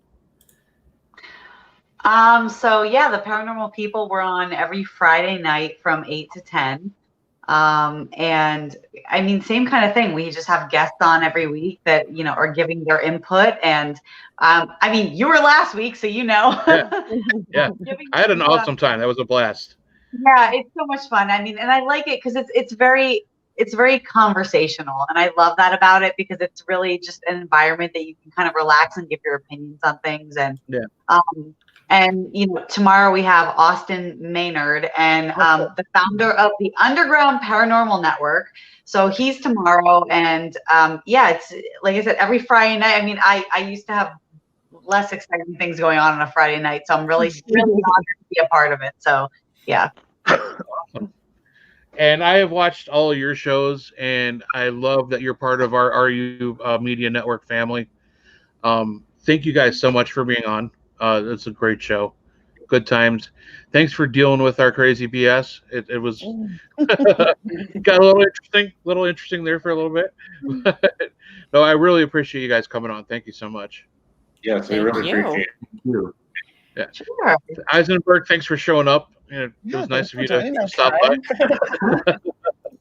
You know, like No, but it's showbiz, right? There's no time. right. But make sure you guys check us out next Thursday night from 8 to 10. On the 8 to 9 hour, we have Nick Groff coming on. Super excited about him coming on the show and being able to talk with him. Super cool guy. I've never met him personally myself. I know Denise has had experience working with him, so I know he's a pretty cool, laid back dude. Yeah, So very, very cool. And then that'll probably be it for the at least the December month. And then we got some interesting guests coming up in Christmas January. and New Year's are both on Yeah, Thursdays. it's crazy. So, Like Christmas Eve and New Year's Eve are both on Thursdays. So obviously, we're going to be with family. We're not going to be on. So we have a little bit of a 2-week hiatus, and we'll be back. But make sure you guys check us out next week with Nick Groff. Make sure you check out our paranormal podcast and My Paranormal Soapbox and the Paranormal People. We all love you guys, and we will spook you later, crypto heads. Bye, guys. Have a nice day. Thank you. Bye. Thanks, guys. Bye.